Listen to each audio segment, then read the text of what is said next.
ಗೊತ್ತಾ, ಮನೆಗೆ ಹೋಗಿ ನಾನೇ ಕಾವೇರಿ ನಮ್ಮ ಹಳೆದೆಲ್ಲ ನೆನಪು ಬಂದಿದೆ ಅಂತ ಹೇಳ್ದೆ. ಆಗ ಎಲ್ರು ಮುಖ ನೋಡ್ಬೇಕಾಗಿತ್ತು. ಅಯ್ಯೋ, ಅದ್ರಲ್ಲೂ ವೃಂದಾ ವಿವೇಕ್ ಮತ್ತು ಮುಖ ಅಂತೂ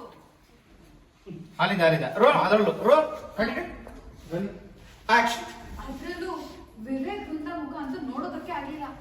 ಅಲ್ಲ, ಮನೆಗೆ ಹೋಗಿ ನೋಡಿದ್ರೆ ಆ ಆಸಾಮಿ ನಿನ್ ಹೆಸರು ಹಿಡ್ಕೊಂಡ್ ಬಂದಿದ್ದಲ್ಲ, ಅವ್ನು ಇಲ್ಲೇ ಇಲ್ಲ. ಅದಕ್ಕೆ ನಾನು ಹಿರಿಯ ನಮ್ಮ ಅಗಸ್ತ್ಯ ಸರ್ನ ನೋಡ್ಲೇಬೇಕು, ಹಾಗೆ ಹೀಗೆ ಅಂತೆಲ್ಲ ಹೇಳ್ದೆ. ಸರಿ,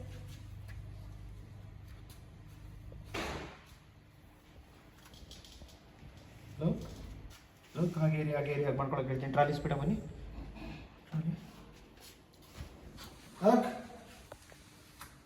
ಮಾಡ್ಕೊಳಕ್ ಕೊಡಿ.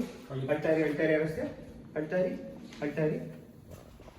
ಕಾವೇರಿ ನೋಡಿ ಅಳ್ತಾ ಇದಾರೆ ಅವರು. ಇಲ್ಲ ಮನೆ ಕರ್ಕೊಂಡು ಹೋಗಿಲ್ಲ ಅಂತ ಅಳ್ತಾ ಇದ್ದೀರಾ? ನನ್ನ ಕ್ಷಮಿಸಿ ಸರ್, ಇದೆಲ್ಲ ಅನ್ನೋದಕ್ಕೆ ಅಲ್ವಾ ಮಾಡ್ತಾ ಇರೋದು.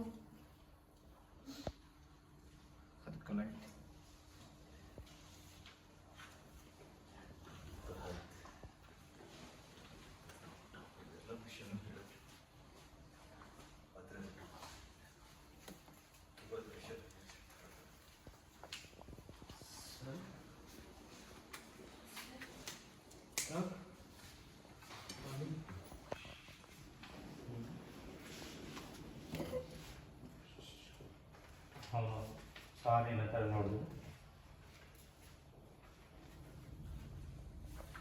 ಮಾಡ್ಕೊಬಿಡಿ. ಜೋರಾಗಿ ಅಗಸ್ತಿ ನಿಮ್ಮ ಭಾಷಣ ಯಾಕೆ ಹೇಳ್ತೀನಿ ನನಗೆ ಹೇಳಿಲ್ಲ.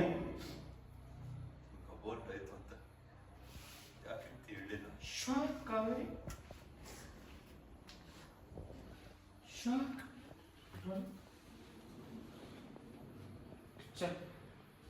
ಕ್ಷಮಿಸಿ, ಅವಳಿಗೆ ಈ ವಿಷಯ ಗೊತ್ತು ಅಂದ್ಕೊಂಡು ಹೇಳಿಬಿಟ್ಟೆ. ದಯವಿಟ್ಟು ಕ್ಷಮಿಸಿ. ಮಿಸ್ ಮಾಡಿದ್ದಾರೆ, ಪರವಾಗಿಲ್ಲ ಅಣ್ಣ. ಯಾವಾಗಲಾದ್ರೂ ವಿಷಯ ತಿಳಿಯಬೇಕಿತ್ತಲ್ವ? ಪರವಾಗಿಲ್ಲ ಅಣ್ಣ, ಯಾವಾಗಿದ್ರೂ ವಿಷಯ ಗೊತ್ತಾಗ್ಬೇಕಾಗಿತ್ತಲ್ವ? ಆದರೂ ನನ್ನಿಂದ ತಪ್ಪಾಯ್ತು. ಅಗಸ್ತ್ಯ ಅವರು ತುಂಬಾ ನೊಂದ್ಕೊಂಡಿದ್ದಾರೆ. ಇವೆ ಅವ್ರಿಗೆ ಸಮಾಧಾನ ಮಾಡಬೇಕು.